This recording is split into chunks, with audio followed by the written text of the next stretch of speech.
So thank you so much for joining us today. So I know a lot of people they had a lot of questions about Instanet and Authentisign. So let me introduce who we have on the call today. First, let me introduce myself. My name is Colleen DeLang. I am staff here at MiRealSource. But a little bit about me and why I teach this class is because I have been a licensed realtor, for 22 years now. Makes me feel very old when I say it like that. And I use this product. I've worked at forms companies previously. So I guess when it comes to auto-populating forms and making it easy, I probably know a few tips and tricks that are going to help you out. And I'm going to show you those today. We're going to show you really how, when you're ready to fill out a contract, you should be able to do that in just a couple of moments. We have made it auto-populate and carry over a lot of the information that you need to know. And what that means to you is really when you're in a hurry and that buyer says, hey, let's write it up, let's face it, in our market, things are going fast. And so we need to be able to write those contracts very quickly. And if you do some of the steps that I show you today, you're going to be able to write purchase agreements in about 6 or 7 minutes on average. I'm going to show you how to set up convenient packages that you can use. You can set them up for the entire office even. I'm also going to show you how buyers standing next to you can now sign just using their fingertip right from their phone or right even from maybe your tablet or your laptop that you may have with you. I know just recently I was walking a buyer through a condo and they had 3 offers by the time we hit the door. I needed to be able to do everything from that condo in order to secure it for my buyer. Meaning we walked around, we figured out which appliances we wanted, we wrote the contracts standing there right in the kitchen. She authentisign them with her fingertip. With one click, we emailed them over to the listing agent, and I'm happy to say we actually ended up walking away with the condo, so that was good. I guess I probably wouldn't tell that story if we didn't, but I'm happy to say that they did accept our offer over the others. And it really was because we didn't have to say, hey, wait, let's go back to the office. But then there's those other pieces too, like the seller's disclosure, the lead-based paint. How do you get the pre-approval letter in there? How do you get the copy of the EMD if you need to send that? So I'm going to show you all of those tips and tricks today, how to make it smooth, how to make it seamless. And with that, we will go ahead and also introduce Debbie Fajardo. Debbie, you want to say hi? Well, good morning, everybody. So I will be in the background. Like Colleen, I am on staff. I have not been a realtor. I've only been staff at the Realtors Association, and I actually do hold a license, but here, let me turn on my webcam so I can say hello to everybody. So hi, hello, everybody. It's a casual day for me. I'm in my Harley shirt, so gotta support the ride, even though it's not riding weather. But I've started at the association, what was it, back in 01? When I moved up from Florida. So I've been lucky enough to know both the association side of it and the MLS side of it. So now here we are doing education with MiRealSource, which is a huge job because we love to educate our members. It's what we do. So training is everything that we do. That's why we have a great training staff. That's why Colleen and I are such good friends, because she loves to help. That's what I love, and that's what we're here to do today. So I'll be in the background answering questions for you guys. I'm the one typing while she does the real work.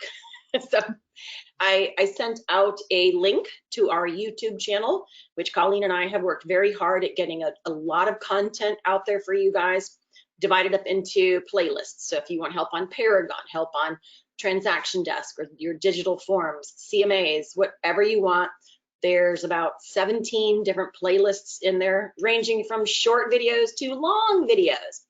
It's all there for you. All right, so I will see you in the background, guys. Thanks, Debbie. She doesn't give herself enough credit. She's actually our director of education, and she's put great classes like this together for us. And when we're done, I'm going to throw a lot of information at you. I'm just going to tell you there's a lot you can do. And when we're done, Debbie organized some great handouts. So don't worry if you miss a step.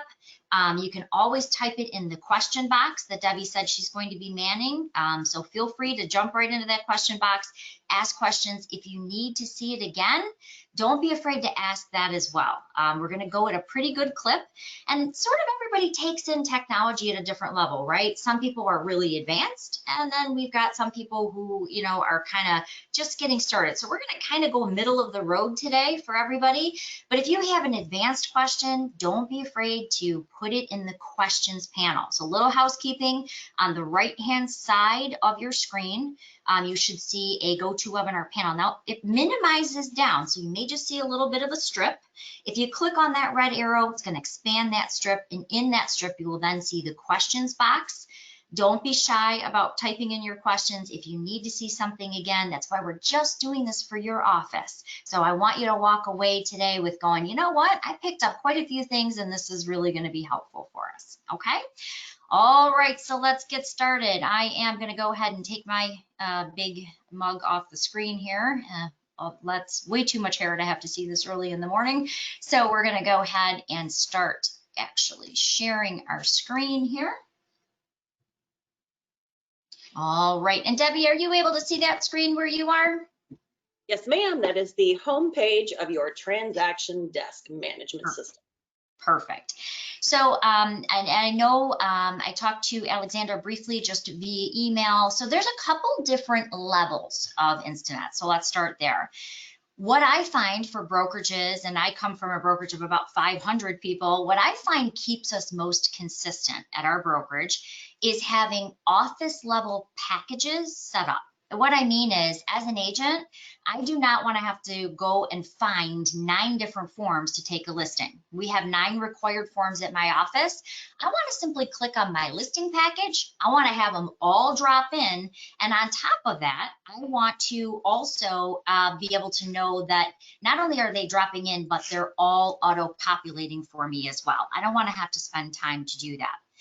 On average, when I'm getting ready to prepare a listing agreement or a purchase agreement, there is really only four or five pieces of information that I should ever have to key in. Because let's face it, if you are writing a purchase agreement, 90% of what you actually need is right in the MLS. It already knows what the school district is. It already knows what the address is. It knows the listing agent. It knows the listing brokerage. It knows all of that information already. So why would you want to have to rekey it? And the answer is we don't want you to have to do that. We want you to click the easy button and auto-populate 90%.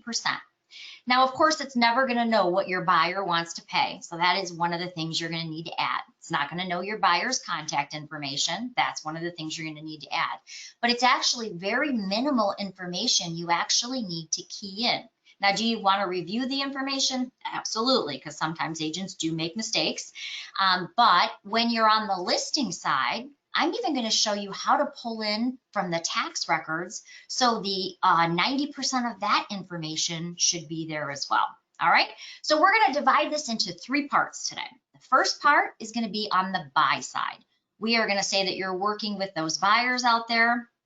And those buyers, they're trying to write an offer quickly. And how do you make that happen? What's the key to bringing all that auto population into play? So let's start there. The second part, we're going to look at the listing side. And then lastly, we're going to look at the e-signature side. All right. So I'm going to pretend for just a moment, just going to pretend that we just showed a buyer around. And this buyer just said, you know what? I want to go see this house. Or this happens to actually be a condo I just listed. Sold in 1 hour. I never have that kind of luck, so I was very, very excited.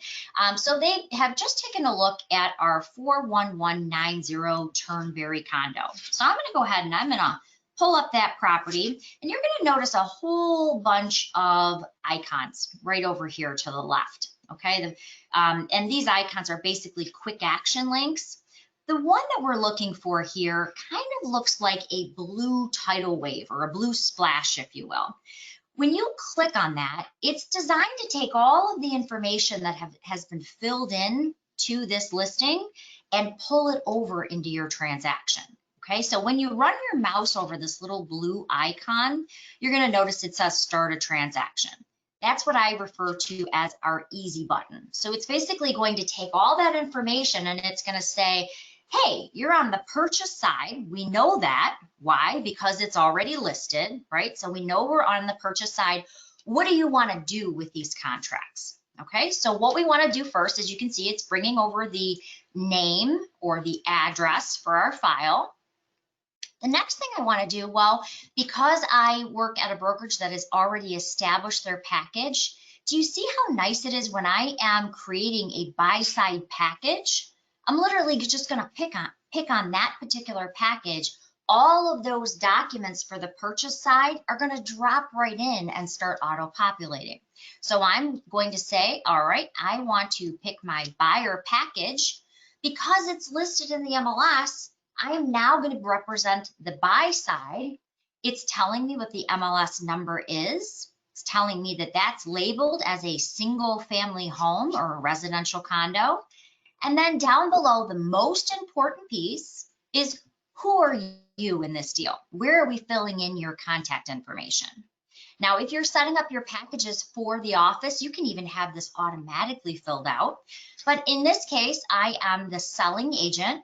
Obviously, if it's a transaction coordinator or something like that, they can do a neither role. Or if you're double dipping that property, and hopefully you are, you can actually click both and it's going to fill you in as the listing side and the selling side. So in this case, I'm going to be the selling agent. I'm going to go ahead and click create. Now, basically behind the scenes, what's being established is my purchase. My purchase transaction is being started for me. My forms are now going to be dropping into place. So my keystroke, or what I have to actually add in, is now going to be very minimal. The whole key here is that I want to fill out the least amount of information in my transaction, and I want to have all of those forms in place and carrying over the details. Now, the first thing that we're going to take a look at here is we're going to take a look at the wizard. Now, I'm going to be honest with you. I love the wizard when you're getting to know Instanet, or Transaction Desk as it's called. Instanet is kind of the parent company, so you may hear it kind of called Instanet or Transaction Desk. The thing about this is when you're going through this initially, when you're getting familiar with Instanet, it's really great to start off with this wizard because this ensures you're not going to miss anything. However, as an agent, once you do this a few times, I'm going to show you how to skip this wizard and set up a dashboard where all this information is in one convenient place. So in the beginning, try to use the wizard, sort of go through those steps because it will help you not miss anything. All right, so what you're going to notice about this first off is it's bringing over the MLS picture. It is bringing over the address, the city, the county, the state, the subdivision, the legal description, the township, tax information. All of that is being carried over for us. Okay, so that stuff I don't have to fill out. What type of transaction is it? Well, in this case, it is a residential sale.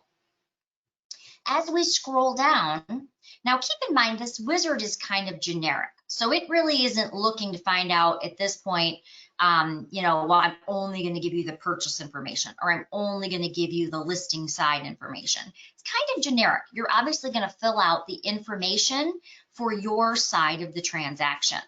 Okay, so what I'm going to say is, okay, I've got my list price here. It was $225.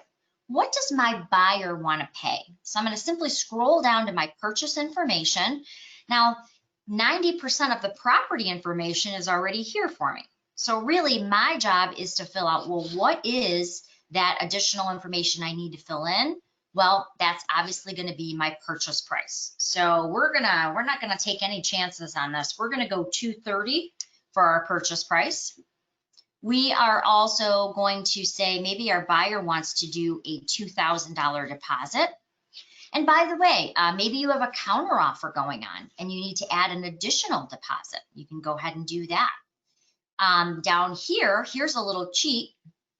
Let's say that you are asking for the stove, the refrigerator, fridge, we'll put in micro, whatever you're asking for. If you want to include that right here in this property includes, that will carry over to your purchase agreement, and it will, any line that's calling for what is being included, it's going to fill it out for you.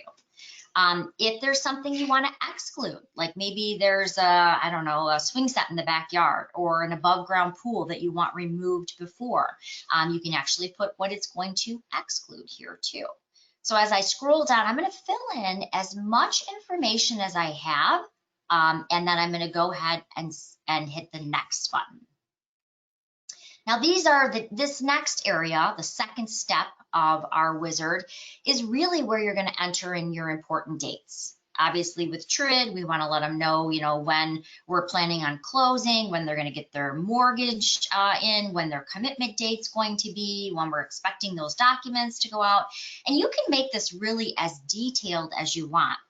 So my offer date is going to be 12/5 here, but maybe I'm going to put my offer expiration date in here. Maybe my closing date I want to fill in. So I'm going to say that we're going to close this end of January. Okay, so we're going to go ahead and do that. And you notice that it fills that out as my possession date, but I could put in additional information. So if the possession's 30 days after closing, you can schedule that out too. Now there's some advanced stuff. I'm not going to get too far into the advanced stuff, but based on these dates, you can also set automated reminders. What that means to you is that let's say you were taking a listing and you wanted to make sure someone on your team was going to get that listing sign installed. You could actually say that 3 days after the listing date, you want to ensure that an email reminder goes to someone on your team to remind them to go install your sign. So those are just basically tasks, and they're driven by the dates that you put in on this date field. So it's a little more advanced. I'm going to kind of show it to you a little bit later, but the idea is if you just want to put dates into a contract, that's great. You just enter those here. If you want to take it to the next level, you can add tasks or reminders as well. All right, so let's go ahead and hit next. Now here's the cool thing. Because it's pulling in the listing agent, now if this was Debbie, let's say Debbie was the listing agent, it would have Debbie's name and Debbie's brokerage. Because I happen to have listed, it's going to have me as the listing agent, and I am also going to be listed as the selling agent. But here's the key. I probably get one call a week that says, Colleen, Joe Schmagegi, I don't see Joe Schmagegi on my purchase agreement. Well, that's because they missed this important step. This important step is crucial, especially if you want to use the e-signature feature, because this will actually tag all of the places that your client is even supposed to sign for you. So this is really cool. What you're going to do is anytime you want to add a party or a form or a checklist, anything like that, you're going to just look for this add button. Pretty easy. You're going to click on the add, and it's going to ask you, well, who do you want to add here? So you could add a brand new person. You could add someone if you've worked with an investor, maybe you've written a couple deals for them, you can actually pull in that investor. You could add yourself, but we actually took care of that for you. You could even add from your Google contacts. Very soon, you're going to also be able to add from your Paragon contacts. That's something we're working on right now. So a lot of cool things here, but in this case, we're just going to add a brand new transaction contact. Here's the important step. In the type, we need to know who that is going to be. So there's a bunch that are listed for you, but you can also put in your own. So maybe I have a referral network, and I want to say that this person is part of my referral network. Maybe I set up an SOI for my son's people I met at my son's school. You can actually put in different contacts, even different types of contacts. But in this case, I want to say Joe Schmagegi is going to be my buyer, because I wanted to tag all of the places that Joe is supposed to sign as the buyer. So we're going to call this Joe. I don't know if anybody on this call knows Floyd Wickman, but I use his Schmagegi and Joe Fumagalli a lot. If you've been in real estate a long time, you probably know who Floyd Wickman is. Joe Schmagegi. All right. Okay, and now we want to put in that buyer's email address. Now, just for the sake of some of our examples today, I'm going to add in my email address, but obviously you would want to put in your buyer's email address here in case you wanted to use the e-signature option. Okay. And then also we want to, as I go ahead and close that, let me move that back up. We want to go ahead and if they are signing in a different capacity than their name. So let's say Joe Schmagegi is just the typical buyer. Well, Joe Schmagegi, you're done. You put in his name, you put in his email, you're good to go. However, what if Joe Schmagegi is the power of attorney for someone? So maybe the attorney, I just had an attorney, I couldn't believe he wanted all this in the, the line, but he wanted spelled out underneath the line of the signature that Joe Schmagegi was the power of attorney for, and you could do POA, probably most attorneys will let you do that, but he wanted it spelled out, power of attorney for Sally Sue, and dated on such and such according to, I think it was according to a trust, or no, he was the trustee and it was according to the trust dated, blah, blah, blah. So if they want a different spelled out name or a power of attorney, or maybe a trustee, or maybe they're signing on behalf of a corporation, if the attorney wants it to be specifically that name that's listed underneath the signature line, then you would put in the legal name as the how they want it spelled out, and then again how they would actually be signing. So he wanted them to sign power of attorney for Sally Sue, and then that would be how it was actually signed. So again, in 90% of the cases, if you just want Joe Schmagegi, the buyer, you're going to leave it just like that, hit save, and you're good to go. However, if there is a power of attorney, a trust, or they're signing on behalf of a corporation, then that's what these three boxes are designed for. Okay, so we're going to go ahead, we're going to hit save for our Joe Schmagegi. You now see him here on our buyer list. Obviously, if there's a husband and wife, you want to add both the husband and wife. Now, I believe, and correct me if I'm wrong, maybe Alexandra maybe can let us know, or let Debbie know in the questions. I believe that many of you had used .loop previously, and I also have used .loop. Some of the cool differences in the contact section is with .loop, a husband and wife cannot share the same email address. In here, if you have a lot of older couples will share one email address, you can send it to one email address, and it has some security questions that go along with it. However, it will actually allow them to share one email address, send it out, and both parties can actually sign it. So it's kind of cool how that works. If there is an attorney involved or another party who may be reviewing documents or maybe signing the documents, adding them into the contacts here, that is huge, because that will save you a tremendous amount of steps down the road. Okay, so basically add your contacts in here. They will auto-populate to all of your forms, but we're going to go ahead and hit next. All right, this is that cool part. Remember how I said if the office takes the time to set up the packets, all of the forms now appear here for me. So I don't have to go find my purchase agreement. I don't have to go find my agency. I don't have to go find my check deposit form for my company. Everything is here. Now, depending on where you are, I'm guessing that many of you may have your own company forms, or maybe you have Midland purchase agreement contracts that you use, and that's great. No matter what forms you're using, they can be added right into Instanet so that these packages can basically include everything you're going to need from here. If you want to take a look at a form, let's say that I can't remember, is this the form that you generally use? You can also go to the menu dots to the right. You can do a form preview. You can download the form. You could delete a form. Office managers can actually lock a mandatory form into place, so it must be turned in. You can even set time periods where it tells them they have to submit that document to you within a certain amount of time. So if you wanted to preview that form and take a look at it, you can click that preview button. Now it's going to give you that form so that you can actually take a look at it, go through it, make sure that that's the form you intended to use. Okay, so really, really easy. If you don't have these packages set up for your office, there is really easy ways to go in and just add the forms, but it is a few extra steps. So what I would recommend is, as an office, set up your form packages, because it certainly makes it that much easier when you just come to this page and the forms are all here for you. If there's a particular form that isn't there, or you need to add forms, again, anytime you're adding something, you're simply looking for that plus.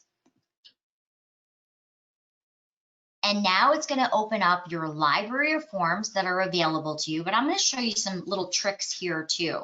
So obviously, being from Midland, my guess is that you would be using the Midland Board of Realtor Forms. So I would go ahead and I would open up that library. Maybe I want a counteroffer form. I can go ahead and add additional forms that way. Maybe I'm looking for, let's say, I don't know, in my purchase, I'd probably be looking, oh, my purchase agreement. Okay, we're going to add those two in here. And I don't know if you have an addendum. Those I usually like to show. So let me see. Oh, yep, you do. Okay, so I'm going to also grab an addendum, and I'm just going to select the forms I want. I'm going to go ahead and click Add. And it's going to pop those additional forms right to the bottom of my list here. And now I can go ahead and start filling them out. One thing though is, when I'm in a hurry, the last thing I want to do is look through a big long list. For my association and my company, we have over 280 forms, I believe it is, just for those two libraries. As you can see, the libraries get quite extensive here. If I am looking for a particular form, sometimes it's just easier for me to go right to the search box. So for instance, if I'm looking for an FHA form, I may want to go right to that search box, type in FHA, and wow, all my FHA forms pop right up within seconds. So sometimes that's easier for me to do. And obviously I can see my Keller Williams form right here. I'm going to go ahead, check that off, and add that. So it's really easy to kind of just jump to a particular subject. Maybe you're looking for a seller concession form. Maybe you're looking for, I don't know, a lead-based paint form. You can actually type it right in, and it will narrow that scope right to those forms. So very helpful. All right, so we've got our forms in place. The hardest part of Instanet, in my opinion, is the difference between forms and documents. So once you understand this part, it's super easy from there. Forms are basically what you see here. They're any fillable form, a form that's already established in Instanet, that all you're going to do is fill out those blank fields for your buyer or seller, right? But then what is a document? Because when I got my license, I kind of thought they were all the same thing. I really kind of thought a form was, you know, a document. But actually what a document is in Instanet, a document is anything outside those fillable forms. Now, here is something we worked really hard on. I think you'll like this. This is also something not available in .loop. What you see here is there are some forms that, well, when we back, let me go back one. You can see the forms for my company have already been placed in here. Okay, and I started this transaction brand new. When I go next, my seller's disclosure and my lead-based paint form, which were attached in Paragon as my other associated docs, if you will, you can see that those actually carried over for me in the documents section. So what I mean is, let me kind of back up here just to explain it a little bit better. When you put a listing into Paragon and you attach your associated docs, whether it's the lead-based paint, whether it's the seller's disclosure, whether it's maybe you have a bank-owned form, maybe you have a survey you want to attach for vacant land, those are attached right under your associated docs. If you were to click on those, what you would see is the actual filled out seller's disclosure and lead-based paint that my client had filled out is going to open up, because I've attached those as the lead-based paint and the seller's disclosure for my seller. So when someone's writing an offer, they're right here in Paragon, and obviously they can see them and download them. The problem is, when you go into Transaction Desk, then you have that extra step, right? You got to pull them over in here. We actually have taken care of that for you. When you do that one-click transaction that I showed you with that easy button when we started in Paragon, it knows, okay, well, you know what? The seller's disclosure and lead-based paint that are here, we're going to carry those into your transaction. So when your buyer is ready to sign all of the forms you've created, this document is ready for their signature as well. So it automatically, without you having to do the steps of downloading and saving and getting your client to sign them and now adding it back in, all of that's done for you. Literally, it pulls those additional documents right into your transaction desk transaction. And now it's going to go ahead and attach those lead-based paint and seller's disclosure documents right into the file for you. Okay, so it makes it that much easier to sign, because when you go to sign it, they can sign everything in one swoop, in one envelope, much, much easier for you. Now, I'm going to be honest, I don't do a lot of faxing. Most everything I do is email, or e-sign, but it creates a fax back cover sheet for you for every single transaction. Now, I'm not recommending you fax anything, but there's a cool thing you can do with these cover sheets. So every single transaction that you create, a fax back cover sheet will be automatically set up for you. Now, these cover sheets are basically designed for each specific transaction. So as you can see, when we go to the notes here, it's actually referring to that transaction. The interesting thing here is if a client wanted to fax you a document, they could just fax it to a generic fax number. And what happens is that fax machine will read this barcode. This barcode then places it in your transaction, and it emails you, the agent, that a new document has been added for your review. Now, no one else can see this but you. But what it does is it allows you to know that, oh, there's this new document. It's right here. I can use it. Now, I don't, as I mentioned, I don't really fax a lot of things, but what you can also email into a transaction. I do that a little bit more.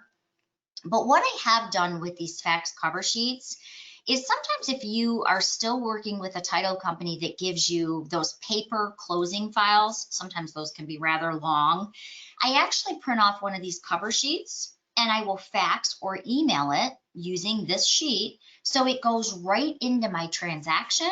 And now I have all my closing docs. I can mark it closed, and that whole file is then archived for 7 years for me. I recently just had a seller call me, and they had purchased that home with me 2 years previous. So I was able to open up their transaction file. I was able to go back and see exactly what they paid. I was able to see the financing terms. I was able to see all of that right from the archived file.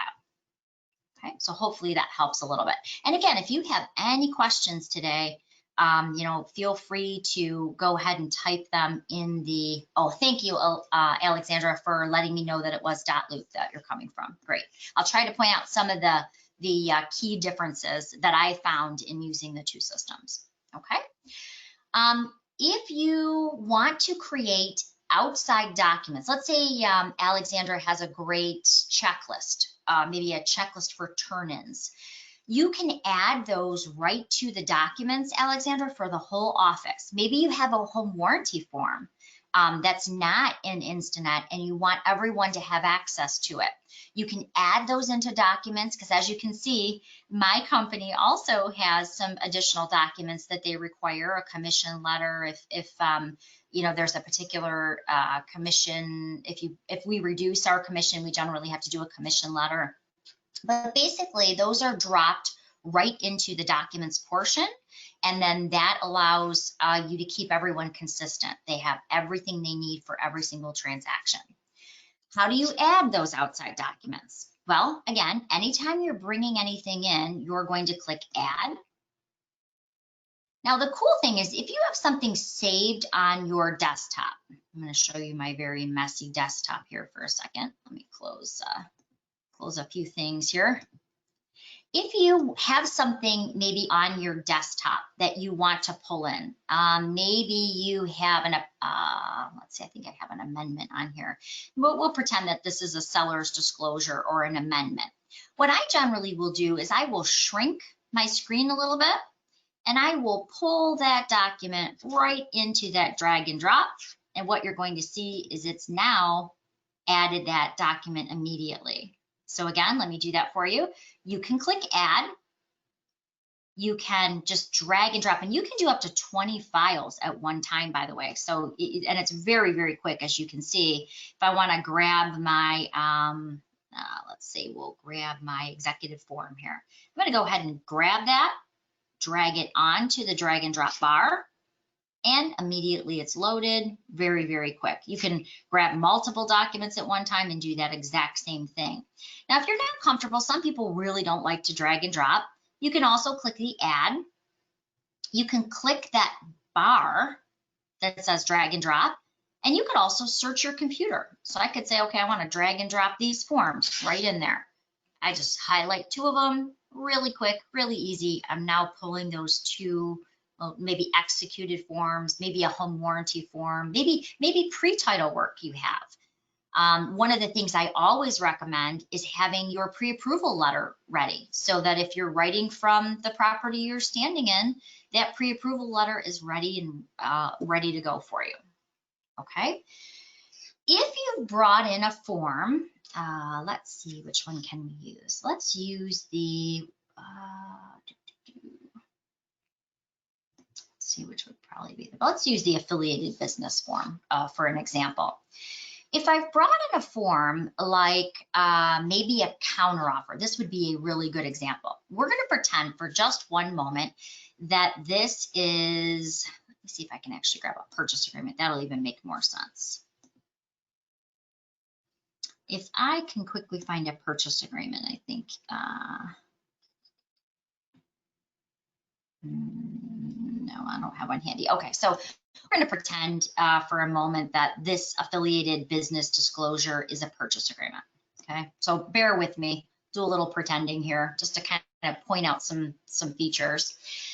If you are doing a counteroffer, and let's say Alexandra and I are doing this counter together, and Alexandra says, you know, well, I sent you over the counteroffer, and we need to make a change to it. Once you're looking at this document, there are some pieces right up top here that will allow you to make changes to a particular form, meaning if you need to counter something, if you need to strike something off. So let's take a look at those first. If I am going to make a change, let's say to my counter, I want to click on that painter's palette. It's really markup tools, and these are just PDF markup tools. So they're pretty easy to use. They're pretty self-explanatory. They're not hard. But basically what I'm opening up is a PDF toolkit that's going to allow me to go in and strike something off. It's going to allow me to you know, highlight something or add a text field to it. Bear with me one second. I may have just lost internet here for a second. Let me reconnect. There we go.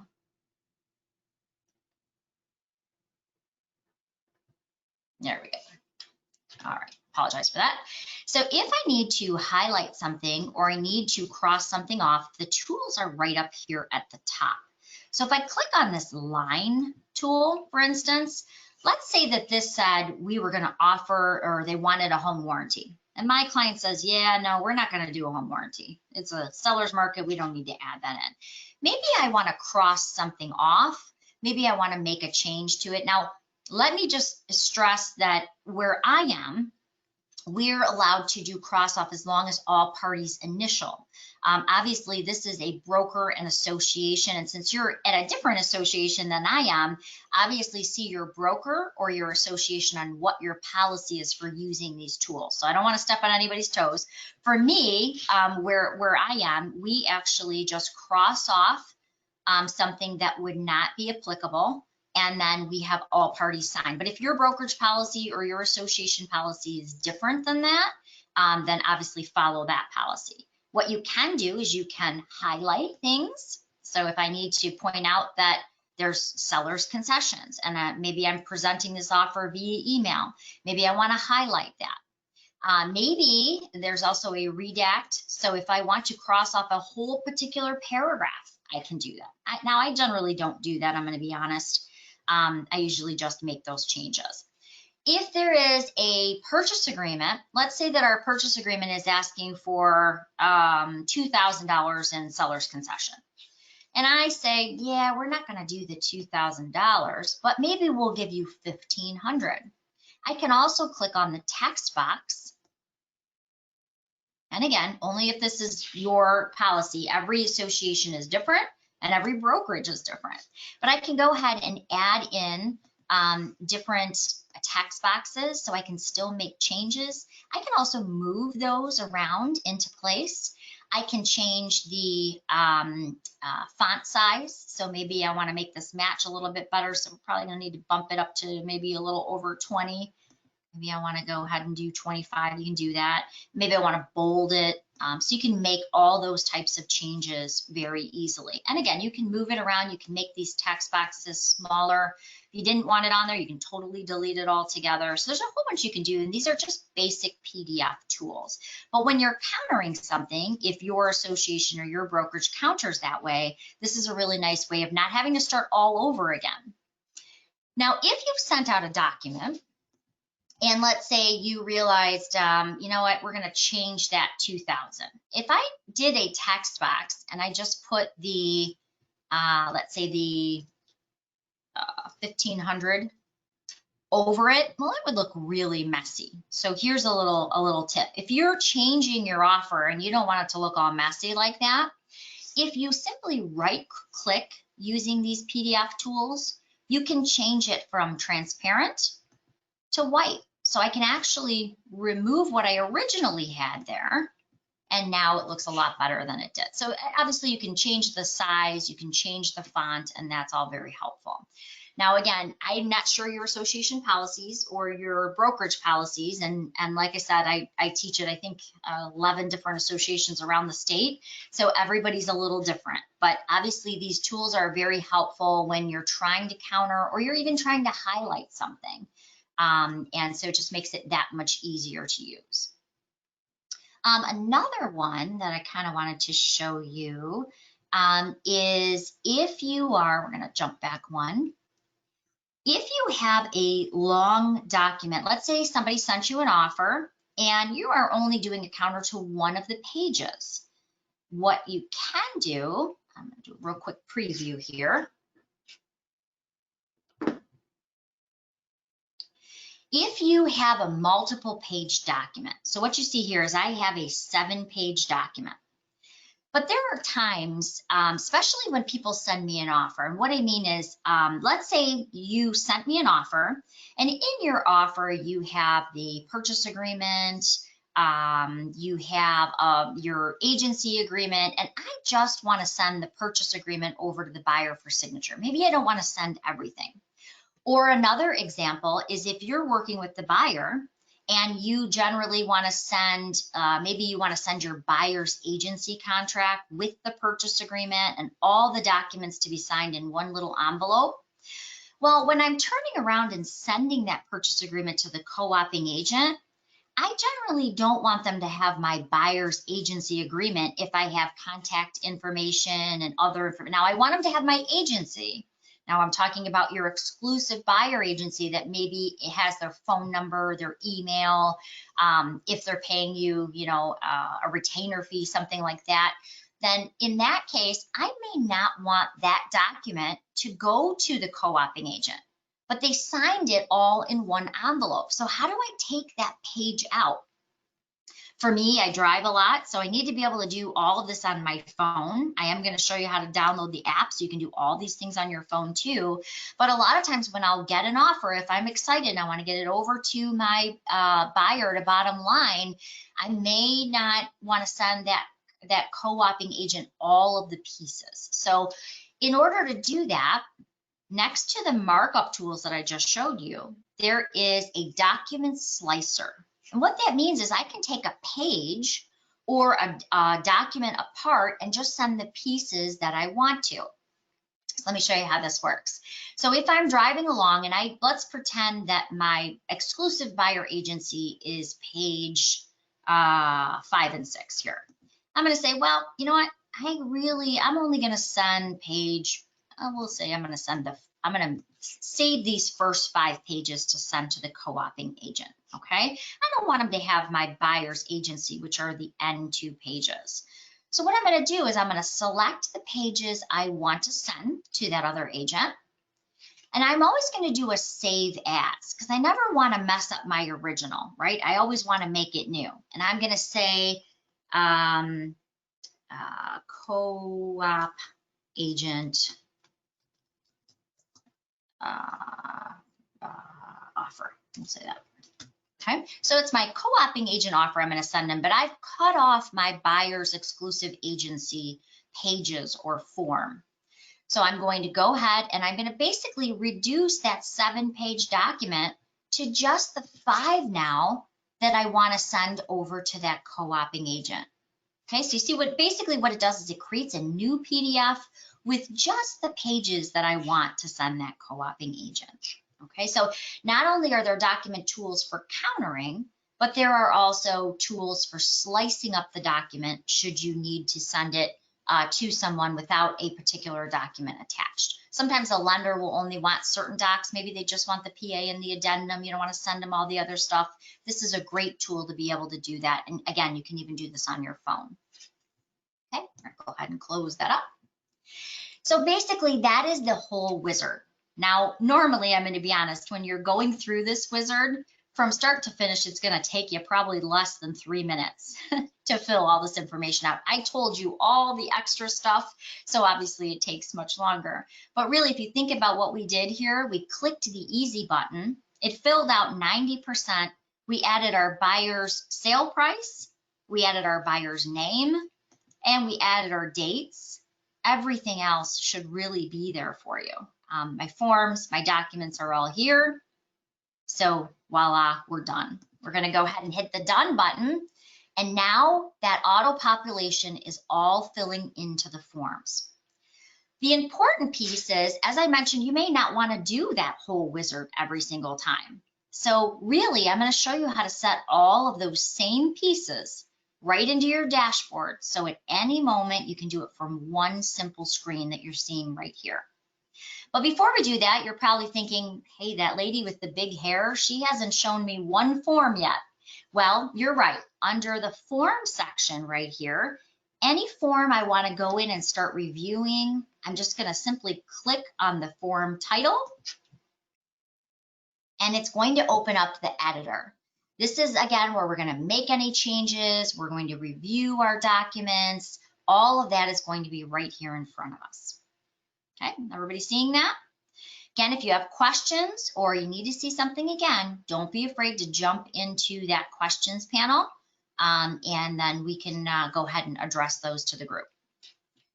All right, so in this forms editor that you're seeing, as I go through, I can see that all the information, that $230,000 I put as my purchase price, the agent, now your forms are obviously going to be different than mine. I apologize for that, but I'm not a member of the Midland Board of Realtors, so I won't have all of those forms and the knowledge of those. But as I scroll down, you can see the date, the selling office, selling agent, all that information is already auto-populating. Remember those things I told you if you put in, you would like to add the stove, the fridge, the microwave. Do you see how those are automatically carrying right into that paragraph for me? So really all I need to do now here is select what type of financing. You can even do that from the wizard if you'd like, and then what those terms would be. So really, really easy. I apologize. It looks like Debbie needs me to invite her back in. Looks like she got bumped out. Hold on 1 second so she can still help with questions. Let's see.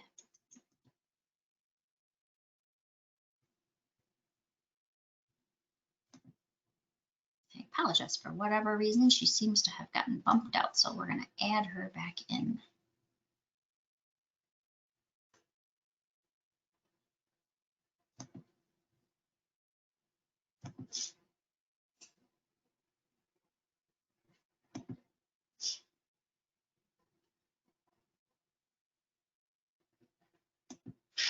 Bear with me 1 second. I apologize, Debbie. inadvertently. It seems like she got bumped out of our class, so we're going to add her right back in there. There we go. Okay. All right. If you do have any questions, please go ahead and feel free to add them, and I'll try to man that too while Debbie gets back in here. That's the beauty of technology, right? You never know. It's always changing. It's like being live all the time. All right. So here's some other things to be aware of. You can also create clauses. And my brokerage loves these because what it does is it eliminates any risk of agents coming up with their own legal language. And what I mean by that is, like, sometimes I will type out the seller to contribute $1,500 in seller concessions at the time of closing. I get the language just perfect. And then the next time I go to create it, it doesn't sound as good, or I may have missed something.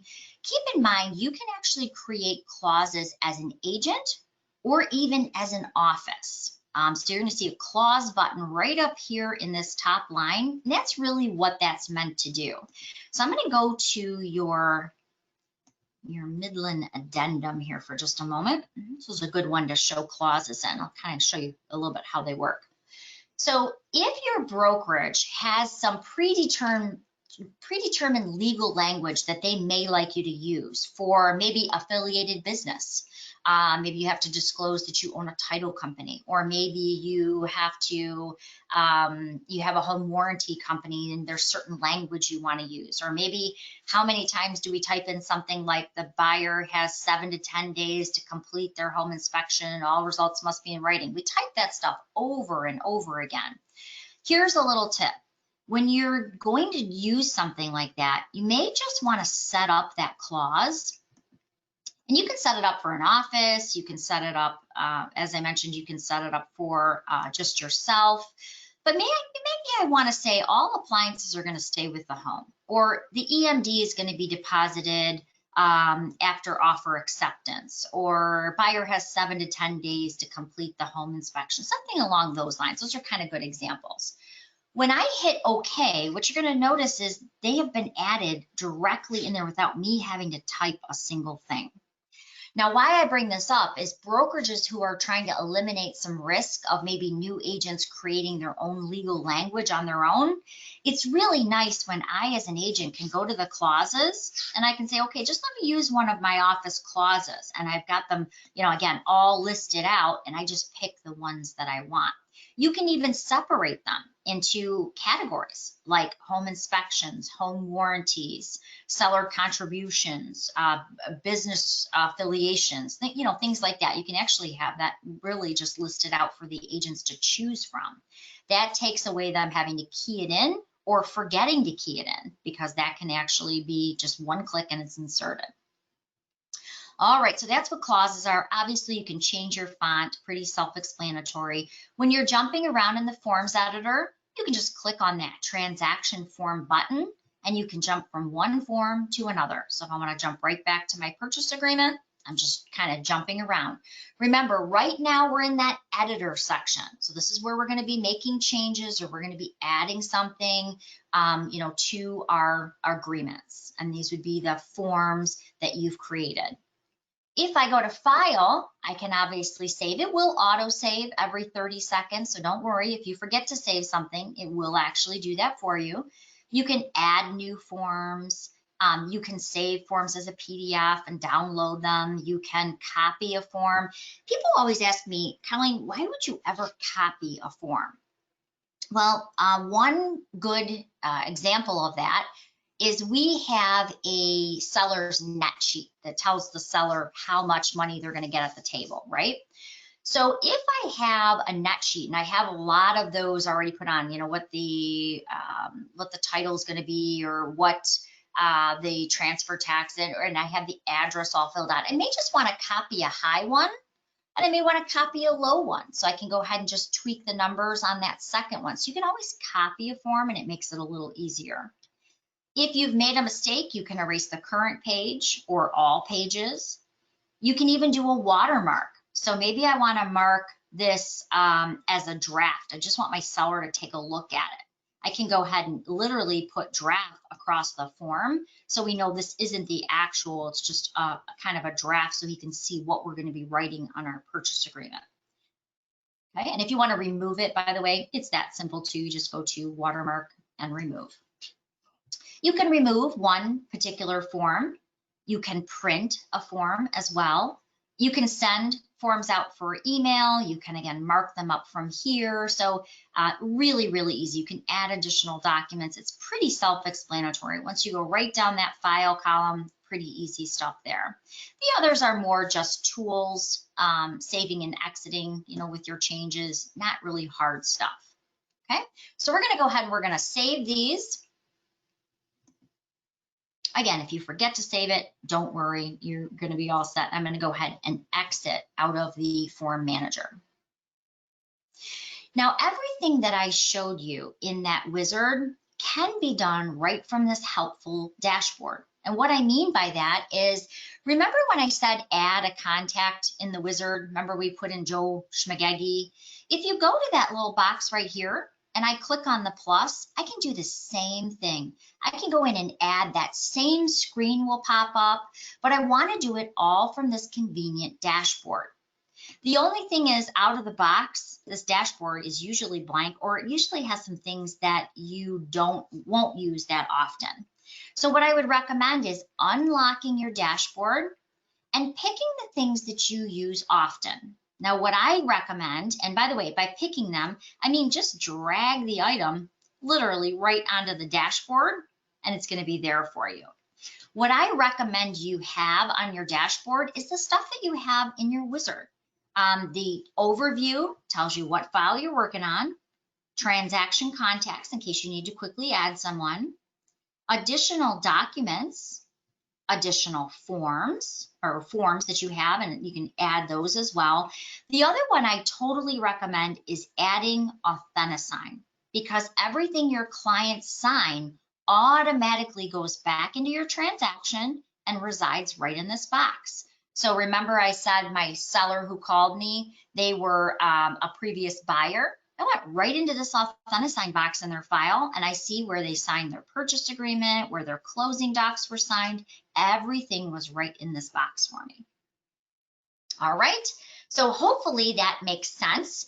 You want to go ahead and add those in by unlocking your dashboard and then dragging and dropping those items right onto your dashboard. Okay, so again, unlock your dashboard and simply drag and drop those items into place. Usually the new items that you drop in will go to the bottom, and then you can also rearrange the size of them. So you can set it up however you want it. Once you have it perfect, just the way you want it, go ahead and lock it down, and that way they don't shift around or move around in your transactions. All right, so the purchase side, congratulations, you have completed an entire purchase transaction. If you want to quickly email documents to the other side, things of that nature, there's this little panel right over here on the right that you should be seeing. It's probably close to your GoToWebinar panel. You can click on the documents or the forms section. So let's say I wanted to email Debbie all the forms for this transaction. Well, I could go ahead and email all, or I could select just a couple of these forms. Right into my basket here, and I have my options. Do I want to print them? Do I want to fax them? Do I want to delete them? Do I want to save them as a PDF, or do I want to email them? So really, really easy. So just remember, go to your forms, go to your documents. You can do both, and just add them to your basket, and then you can send them out to that other agent.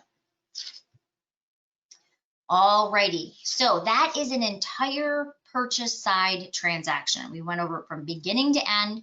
Remember, right over here to the right, you're going to find all those helpful jump arounds if you want to jump to one section or another. But now what happens if you are on the flip side? What happens if you're taking a new listing instead of creating a new transaction? What if it's a new list side transaction? Well, if you think about the purchase side where we started from the MLS because all the information was there. Remember, we went to our Turnberry condo here. and we did that one-click transaction. We clicked on that easy button and we brought all that information over with the associated documents, with the seller's disclosure and lead-based paint disclosure.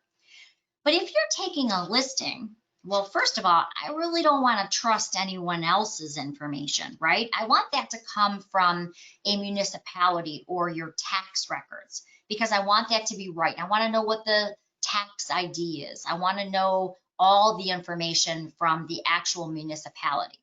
So in that case, you're going to start right in Instanet itself. So you would, and by the way, to get into Instanet, you would go to Resources, and under the online forms, you'll see Transaction Desk or Instanet. Okay.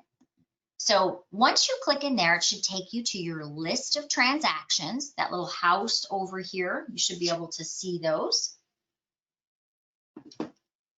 Debbie, welcome back. I'm moving you over. Thank you. Technical failure on my end over here. No worries. Actually, I think it moved you. Did it move you? It moved you. Oh, it made you a panelist. I'm fixing that right now for you. All right, here we go. All right, welcome back. You are an organizer. All righty. So once we're on our list of transactions, how do we start a listing transaction? We're going to go up to the ad.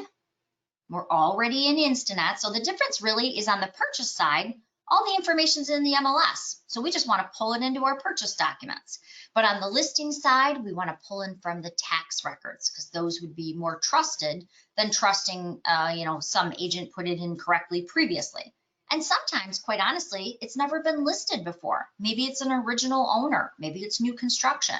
So I want to go ahead and I want to click the add button, and I want to start a new file.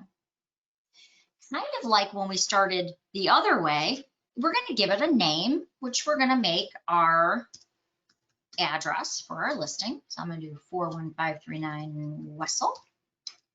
Now we want to pick, well, what forms do we need to do this listing? So I'm going to pick that I want my listing package. And then where is the data coming from?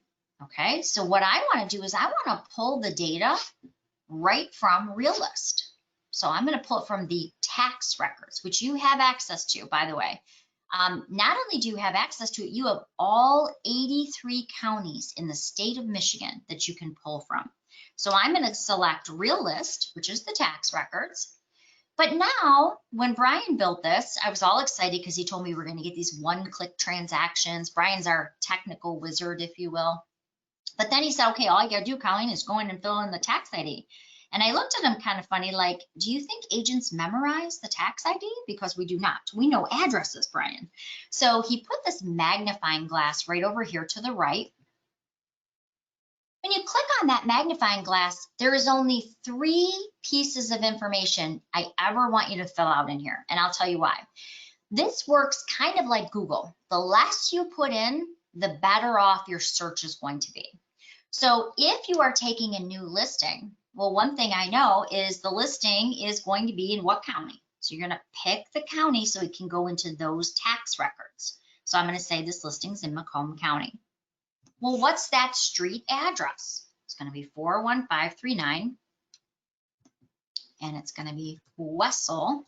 Now, if this happens to be Wessel Drive, you really want to take off the drives, the ways, the circles, the boulevards. Leave those off, because like in Google, the less information you put in, the more search results you're going to get. So what I want to do is have you only fill out 3 pieces, because I promise you, if you start putting in the tax number and the zip code and what happens is, if it's not exact, it won't find it. And a lot of times municipalities will abbreviate like a way or a township name, or the tax zip code may be the full zip code and you've put in just the first 5 digits. So the idea is really, if you put in the county, the street number, and the route street name, it will always come up for you. If I click on search, immediately you can see here's the address, here's the seller's name even. I'm going to check it off. I'm going to hit select, and my listing transaction is now started with the information I'm pulling from the tax records. So that is a huge benefit when you can go in and you can actually pull things directly from the tax record versus trying to go in and rekey in all of that information. So what you're going to notice is it's pulled in the address, the city, the county, zip code, subdivision, legal description, tax ID, township, year it was built. Do you see how all that information has flown in for me? Now I'm ready to start going through my wizard, just like we did on the purchase side, adding in my list date. We're going to say we're listing it today. The cool thing is when you get to step 3, guess what? You, the listing agent, already there. Donovan Deli is actually already inserted for me because it's the seller of record. So if it's a husband and wife and they're both on the title of the home, then when the municipality pulls it in, you're going to have the husband and wife already here. Of course, if you need to add someone additional, you can do that as well. Maybe you have an attorney, things like that. So just like in those previous steps, that information is being imported for us. Now, when I go over to my forms, here's all my great listing package, nice and easy. There's a couple cool things I want to show you here though. One of the things that I love in Instanet that sets it apart is I hate sitting on a listing appointment when they're filling out the seller's disclosure. And a lot of people say, well, yeah, just leave it there and then you got to go back and get it because sometimes they don't have a scanner or they don't have a way to get it back to you. It's kind of a pain in the neck. And usually I get those sellers who seem to want to be overly thorough with their seller's disclosure. And God bless them. I mean, that's a wonderful thing. It's a great quality. But I don't want to sit there for 2 hours while they're trying to figure out those check boxes and fill it out properly, right? And half the time they check the wrong box or they don't see the NA. And it's like, oh my gosh, I wanted to be home with my son an hour ago. So when you're doing the seller's disclosure, if I may make a suggestion, send your seller's disclosures ahead of your appointment. So what I generally will do is I will call the day before to confirm our appointment time, and I will let them know that I'm going to be sending them an email with their seller's disclosure, and that is going to help me with the details of their home. It's going to tell me a little bit about, have they had water in the basement? When did they replace the roof? It's going to give me some information to help me when I'm walking through their home at the time of the listing appointment. So now you're probably thinking, well, how does that work? Because normally when you send documents out through a program like this, they are locked because we don't want our buyers and sellers changing our purchase agreements or our listing contracts, right? Well, that's true. Every document that you're sending out, especially the ones for signature, they are locked in a nice PDF. However, if you want to send this document so they can fill it out, what you would do is you would go to the file, you would go to send, and you'd go ahead and send it like you were going to send any other document via email. And by the way, the only document I ever do this with is the lead-based paint and the seller's disclosure, because really those are documents that the seller themselves are filling out. What I would do here is I would say, okay, who is it going to? So we're going to say we're sending this to Sally Seller so she can fill it out ahead of our listing appointment. We're going to put in Sally Seller's email address. And I generally change the subject line to something like our listing appointment and the time, so they can, again, have a visual reminder so I don't show up and they forgot. You could put a nice little message in here, but instead of sending this as a locked attachment, I am sending this as a live link, and I'm allowing them to edit the forms. I can even go ahead and put in an expiration date, like I go in there on Saturday, so after Saturday, I'm not going to have them fill it out this way any longer. When I hit send, this is sending it in an open format so that they can go ahead and fill it out, and I don't have to sit there while they're filling in each one of these check boxes. Because I got to tell you, so many times they start filling out no, or unknown, and then they go, oh, I didn't know there was an unavailable. So it basically sends it in an unlocked format so they can go through it, make changes to it. Once they hit save, it's emailed back to you, the agent, so that you can actually go through it and you can review it before your appointment.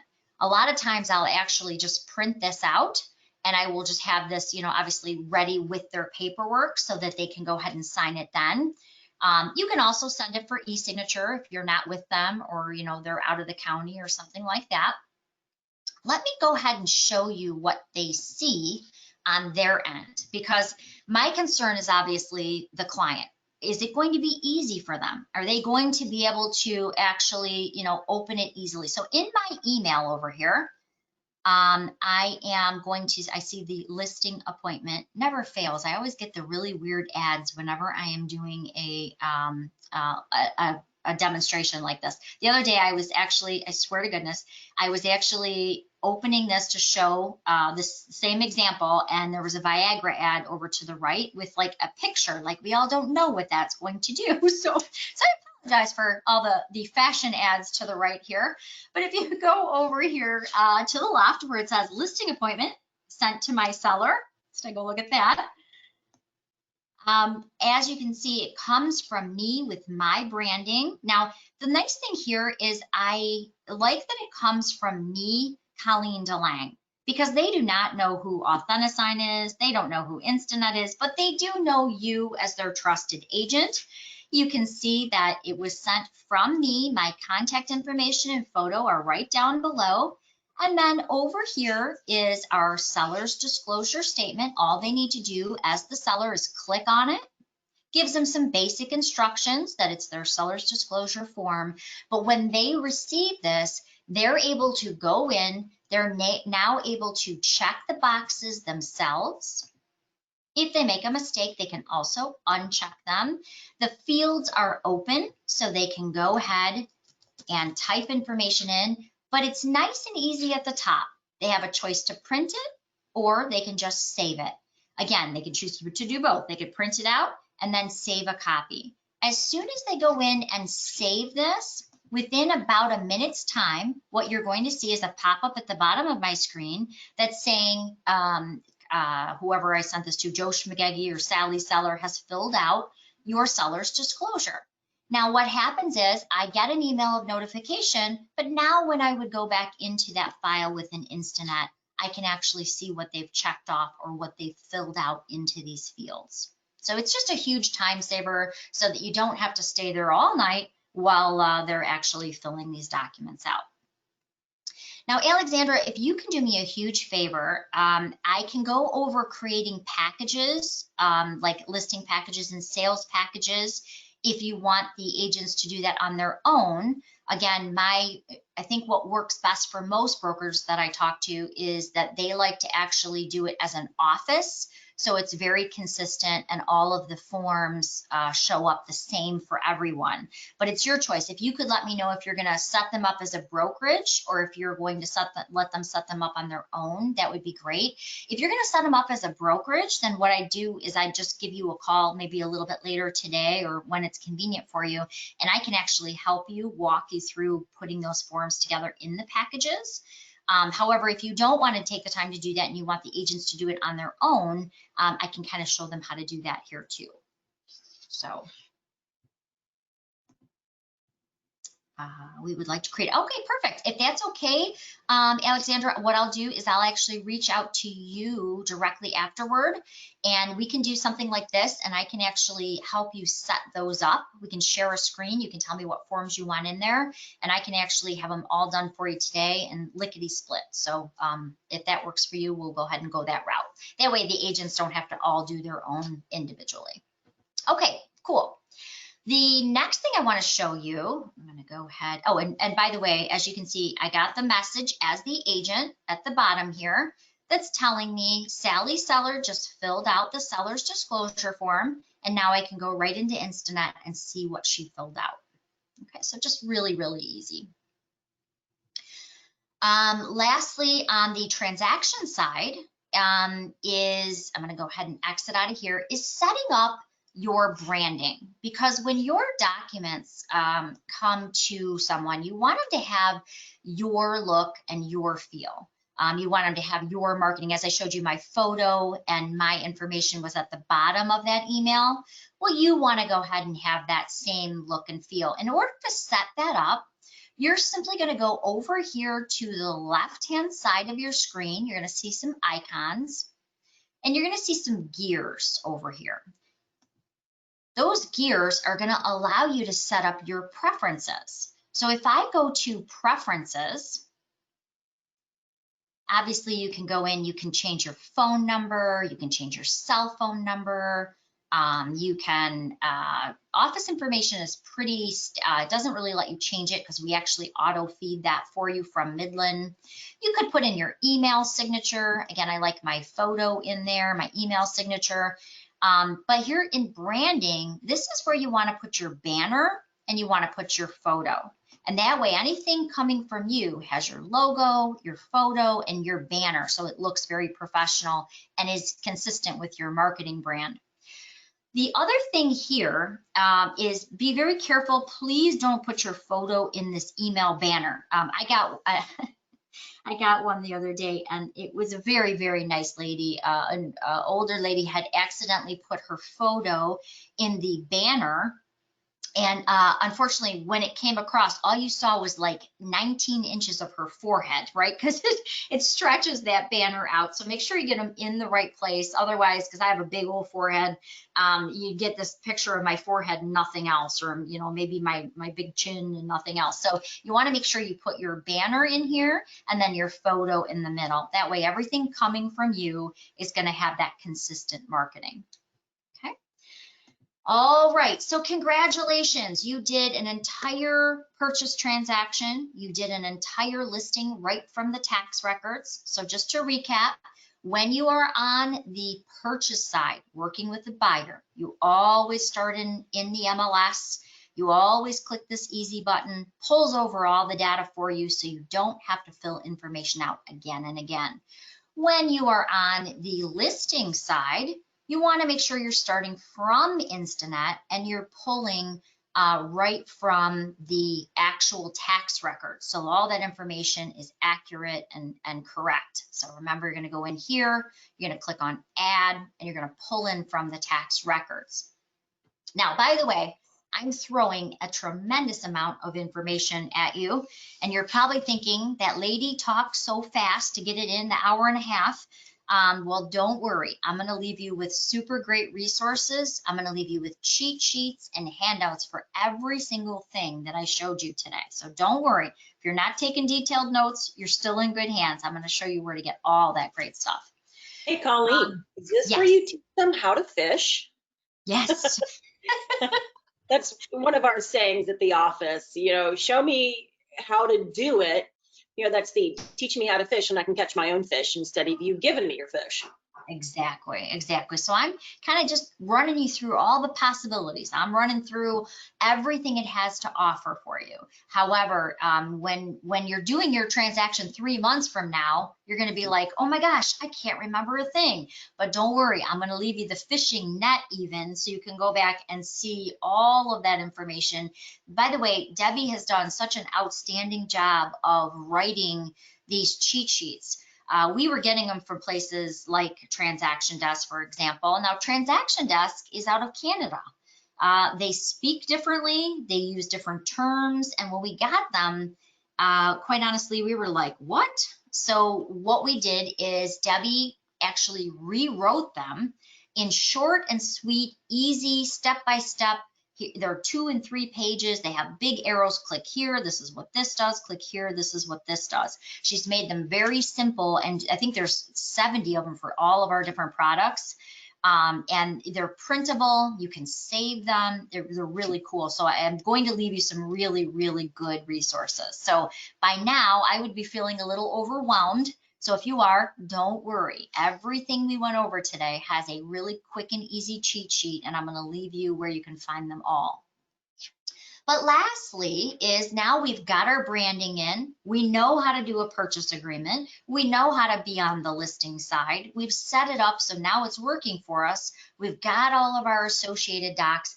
But how do we send everything over to our buyers and sellers for signature? So that is the e-signature portion, and that is called Authentisign. Right over here at the left, you're going to notice the icons again, but we're going to see the pen icon. Okay, we're going to click on that. And that's just basically how you get to your signings.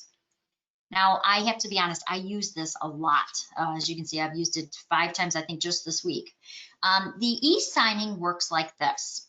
On your signings page, this is kind of your history. So if you look at your signings page and there's nothing there, well, don't panic. That means you haven't sent anything yet.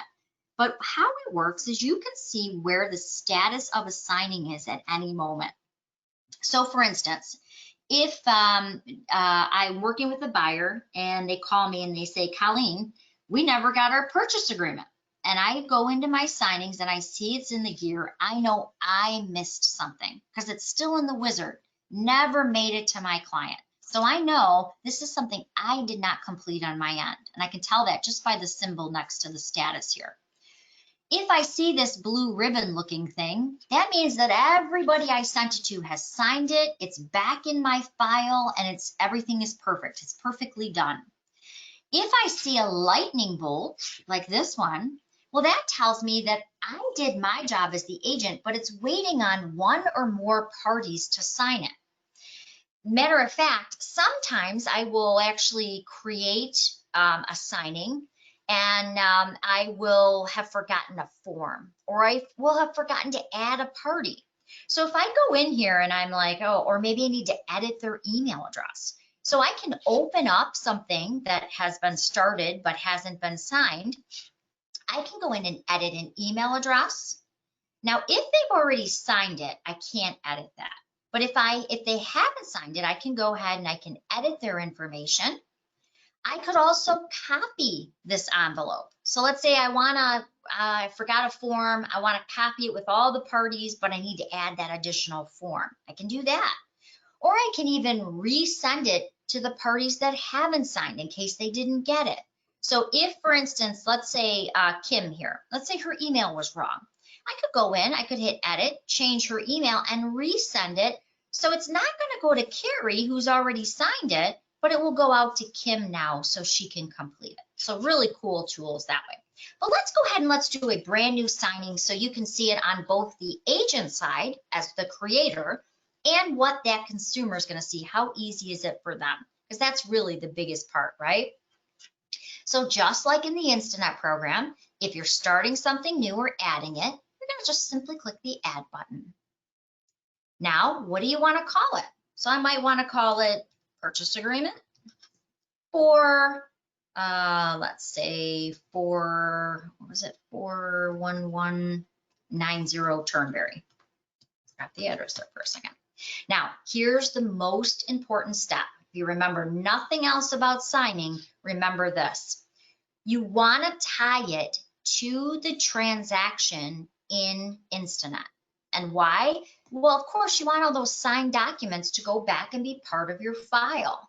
You also want to pull all the contact information and documents from the file. So really what you're doing is you're marrying the envelope that you're sending. So think of it like mail. You're putting all your documents in the envelope, but you want that envelope to end up back in your file cabinet. So you want to go ahead and you want to tie the transaction to what you're sending. Okay, so we're going to go ahead and hit save. So basically you created your envelope, you've addressed the envelope, think of it that way. Now, how do you want them to sign it? I personally prefer the sign in line option because real estate, it goes in a successional order, meaning you never want the co-oping agent to get it before your buyer has signed it, right? So there's a line, an order that you want it to go in. If you use the simul sign, well, that means it's sending it to everyone and it's kind of whoever gets it and signs it first, signs it first. Now, if you're going to use the simul sign, you really only want to use that if you're sending it to just your side of the transaction. But for me, I want to send it to my buyer, then maybe the husband and wife buyer, and then I want to send it to the co-oping agent. So it's all completed in one circle. Under advanced options, you can set an expiration date or even a reminder. So really, really easy. But I suggest the sign in line. It works the best. From here, you can now pull in your parties right from the transaction.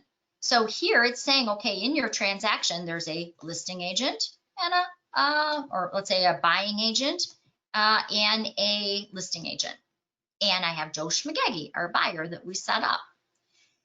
The hardest part of this whole signing process is how are they going to be signing the documents? If they're getting them via email, they are a remote signer, meaning that they're getting them in an email and they're signing them that way, whether they're at the office, on vacation, wherever they happen to be. If they're standing next to you and they're going to be signing on your tablet or signing on your laptop, that's in-person signing, meaning they're using your device as the agent and they're signing with their fingertip, literally on your device in front of you. If you're sending them to an attorney who's not signing them, but you do want to acknowledge that they reviewed the documents, I have a lot of attorneys who say, send it to me, I'll send it to my client. Well, in that case, I want it to go to them. They're not really signing, but they are a reviewer. Now, the nice thing about the reviewer, and I'll tell you a funny story.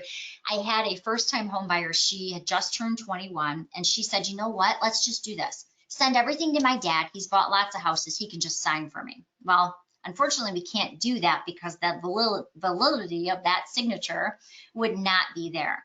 So what we did is we made dad the reviewer, sent dad the documents. He accepted or rejected them. They have to either hit accept or reject. He accepted them, so then they went to her and it showed that he had accepted them and she was able to sign them.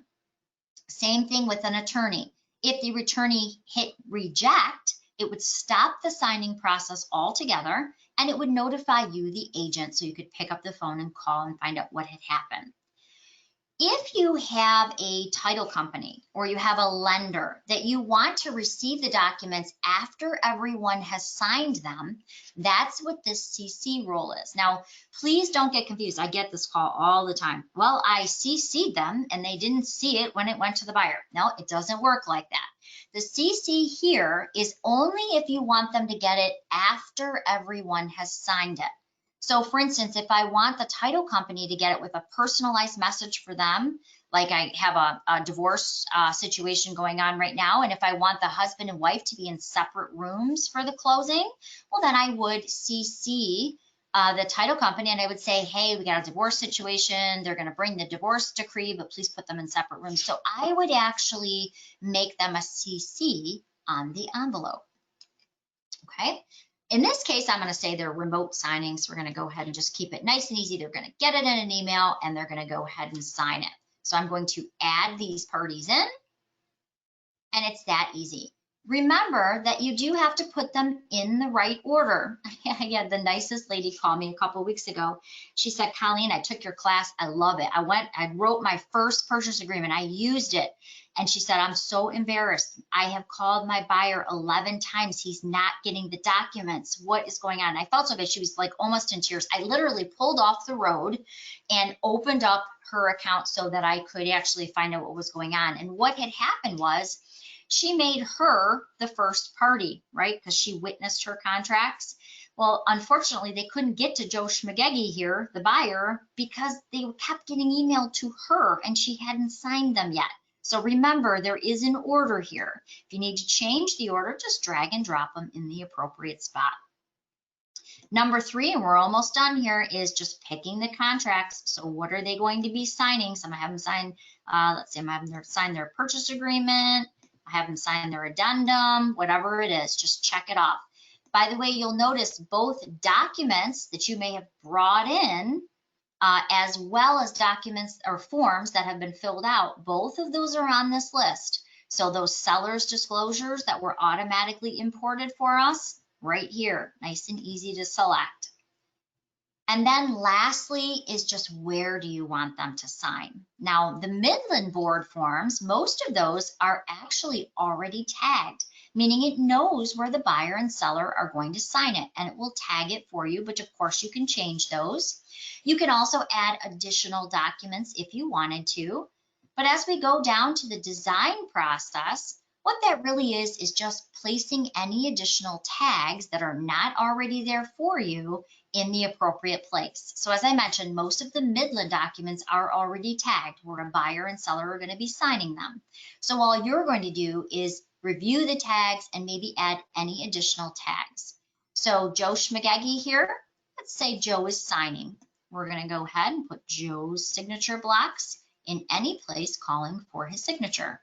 If he's going to be initialing, we're going to grab the initials and move them in. There's also an optional initial. There's text box. Maybe I don't know what appliances Joe's going to leave.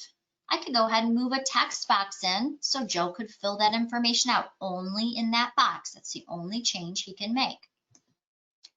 There's also some others. If you want the signer's name to be spelled out underneath a particular signature line, you can add that. So there's a whole bunch of different options. There's, dates that will actually date it for when they're signing the document. Check boxes. Now, this one is a really good one. Let me show you this one because there is, I run into this a lot. Let's pretend for one moment that it's talking about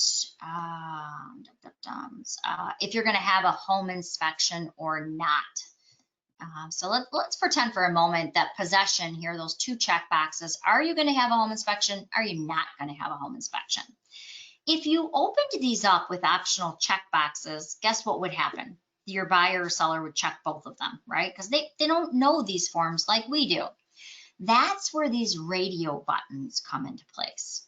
So with these radio buttons, what you can do is you can actually move them into position and they will only be allowed to check one option. They can either say, yes, they're having a home inspection, or no, they're not. Maybe you even want to have three options, like, I don't know where you would add a third, but let's say you have undecided at this time. Hopefully you would never see that, but we're just going to use that as an additional option. You can always use the settings to add additionals as well. If you, and I just did this the other day, I went into Instanet, I did a counter, changed everything. The only thing I forgot to change, you got it, was the price. Well, that's kind of a bummer when you get all the way to this step and you realize, oh man. So remember, if you need to change something, you, the agent, have markup tools. They do not, but you, the agent, have those great markup tools that I showed you previously. And this is where you could, if you forgot to change that price, you could go ahead and add in that price right in this step without having to go backwards. Going to go ahead and hit next. Oh, I forgot to add the signature for Colleen. So Colleen's also going to be signing here. I'm going to change Joe Schmagegi to Colleen DeLang. I'm going to now add in her signature spots. I'm going to go ahead and hit the next button. And voila, I'm ready. If you wanted to add a personal message for just that party, you could do that, as I mentioned.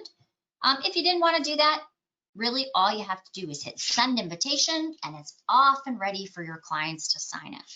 Okay, so really not hard. Again, clients, unlike .loop, they can share the same email address.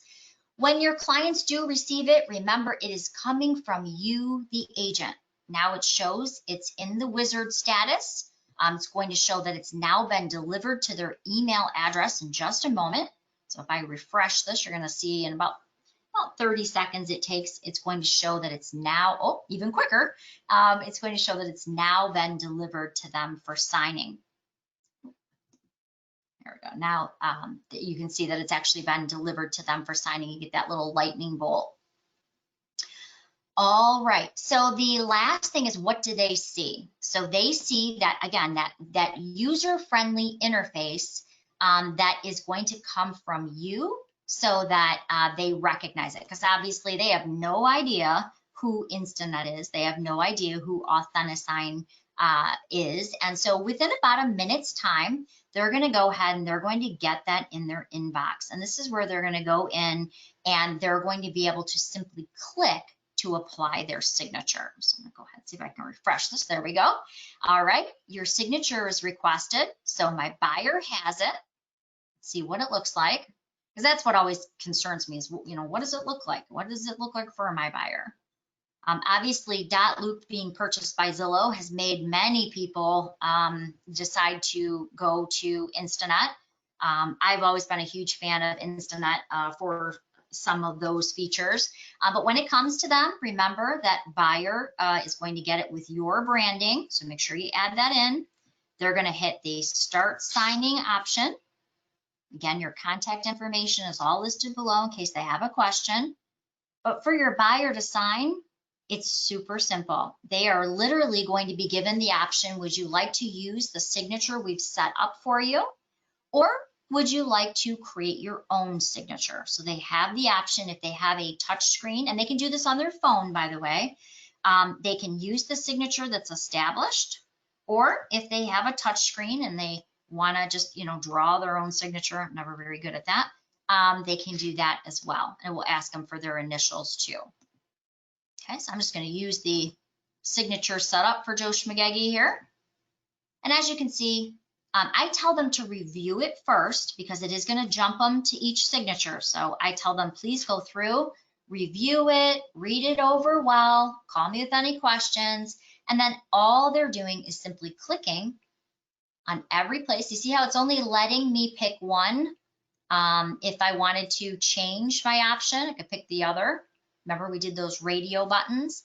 But lastly, I'm going to complete it. And now my signature is done. I can go ahead and set up a password so I can review it online at a later date, but that is not required. Remember, as soon as they open it and start signing it, you will get an email as the agent letting you know that that's been completed. So right now in my inbox, what I should be getting is that Joe Schmagegi completed his signing. Hey, and Colleen, we do have a good question. Okay. Is there a timestamp with that signature, or do you have to add that each time? Great question. Actually, there is a timestamp that will automatically appear, as well as an Authentisign number at the top.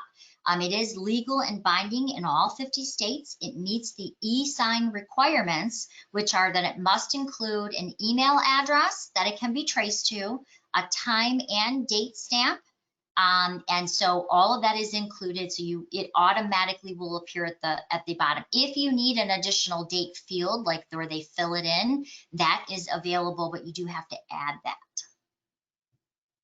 Good question. Okay, and so here's my notice as the agent that it's been signed.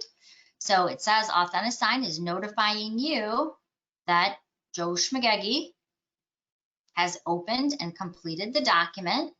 And that way I know if it's going to another party, I can make sure that they've signed it as well.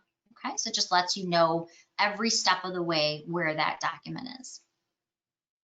All right, so that is really all I have for you as far as the program. And I know your head is probably spinning because we went over basically 3 different things: listings, purchases, and then e-sign. So let me show you where the help is.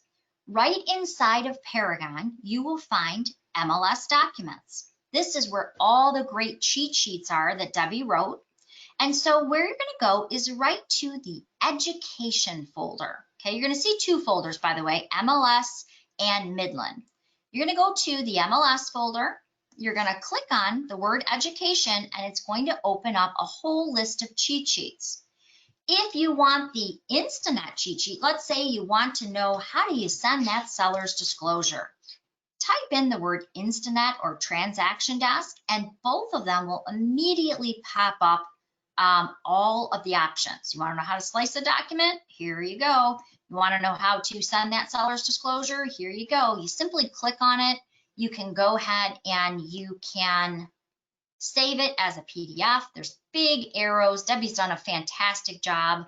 And you had to select the one that I did use from Lone Wolf. I've never seen one like that. That is the first time I actually saw that. So we're going to go into mark up a document. I think that's one from them as well. They changed a lot of their documentation. So when they did an update, I actually did find a few of theirs that I really liked. All right. So the seller's disclosure should be ours. Here's a good one. Here's the clause one. And I like ours a little bit, and I haven't seen the new ones that they've done, but I like ours just because you can see Debbie has made arrows right where you click. So it's super easy and really efficient. I don't have to read a whole manual. I can see exactly what I'm trying to do, how I'm trying to create that clause. Just makes it a little bit more efficient. So remember, right inside of Paragon, right up at the top, MLS documents. In addition to that, we have created, this class will be there, by the way, so you can go back and watch this video anytime, 24 hours a day. We created a great YouTube channel, and Debbie has organized all these super playlists. So you can see everything in short little snippets, or you can watch an entire class like the one that you're attending right now. All you have to do is go to our YouTube channel. And by the way, when you're there, subscribe, because you'll get those Instanet updates all the time. If you go to our YouTube channel, I think I clicked the wrong button here. It will show you all of our playlists. All of Debbie's hard work will be featured there. Let's see, did I click the dashboard? I think I did. Okay. Go here. Here's our channel. You'll see up to the minute videos that we add. If you do hit that subscribe, it'll show you our quick tip series, which Debbie did a great job. It's like a 2-minute video that shows you what's new for this week. And if you click on our playlists, you'll find it at YouTube, MiRealSource Media, or you can click on the link Debbie just added for everybody. You'll see all these great playlists, like the Midland Board of Realtors. We did a training demonstration for them. We did a Paragon 101. That's there. You can watch that. You can see our quick tips. You can see all the great information on all of our products, like showing time. Here's there's 13 transaction desk ones you can browse through. And all you have to do is click on the playlist and they'll start. You'll also see this one, hopefully by the end of the day, we'll have this one uploaded too. And it will be labeled Midland Board of Realtors. We'll name it Instanet and Authentisign. So you'll be able to watch this and you'll see the date next to it. So hopefully this kind of took you on a tour, and I'm sorry, I know it's a lot to cram into one class, and that's why there's all these great resources. Again, you have free tech support that is available for you available 7 days a week from 9 a.m. to 9 p.m. You have these resources available 24 hours a day, but if you want to talk to a real life person who will actually guide you through any obstacles you come up against, call tech support. It's free. They support all of the products, so you don't have to worry about calling Paragon for one and Instanet for another. We actually support every single thing you get as a member benefit. So it's a great tool to have. All right, I think that's about it. Debbie, did I miss anything? Nope, you got it. I think you managed to get in there, subscribe to the YouTube channel. That's a biggie right there. Every Monday, we're doing our quick tip videos, which is just a few minutes long. I think the longest one I did was 7 minutes. We try to keep them short and sweet, so we know your time is valuable. The one thing I wanted to drive home, you're going to want a refresher class not too far down the road. Please reach out to us, ask. This is what we do. We train. So, and if you're not wanting, if you're wanting training but not asking for it, we're not into mind reading for the most part. And then Alexandra wanted to know, what was that YouTube channel again? So go to youtube.com and it is MiRealSource Media. Awesome. Yep. And Debbie, you've done a great job really organizing that and making it easy. But yeah, between the cheat sheets that are there for you, the tech support, and as I met, we have a person who passed their bar exam working in our tech support. So they're not like calling another country and waiting on hold for 3 hours and not being able to understand them. They're real life in-house people. They're trained on all of the products, and they really will take the time to walk you through. But other than that, do we have any other questions? Now's your opportunity. If you have any other questions, please feel free to type them in the question box. I know we ran a little over. One big question is, when does Alexandra want to get together to get those templates, your sales package or listing package set up? So that's going to be, that's step number one. Honestly, that is a huge success to your business right there, is getting those packages set up. Absolutely, and I am available for the rest of the day. The only time I'm not available is from 2:30 to 3:30. The rest of the day I am available. So if that works for you, or tomorrow, I'm wide open tomorrow. So you can call me. What I'll do is I'll actually send you probably a GoToMeeting or a GoToWebinar, and that way I can share your screen. You can tell me the forms that you're interested. I'll plop them in there for you. I'll do the work for you so that it will be available for everyone as of today. Okay. Time. Yep. Okay, so yeah, so we'll get with Alexandra to do that. She's on an appointment right now. What a busy girl. Love it, love it, love it. Okay. All right, I will reach out to her. All right. Well, thank you everybody for your time. Have a wonderful and safe holiday, and go sell. Go write some contracts so it's fresh in your mind. Don't be afraid to list your own house. I mean, not literally, but do the forms for it. Don't be afraid to list or write a purchase agreement on your house. The more you do this process, I promise, the easier it will get. And again, I think you will. Initially, it's like overload when and I know .loop has a very simple look, but all the features that you can do in here, a lot of them aren't. Some of them are available in .loop, but not all of them. So I think you'll find that there are some really good advances here. But we're here if you need some help, and otherwise, go sell, go rate some contracts. Don't really list your home unless you really are in the market to list your home. It's a seller's market. Yeah, we do need inventory, so think about it if you're on the fence. But thank you again for your time. Have a great day. Bye, everybody. Thank you.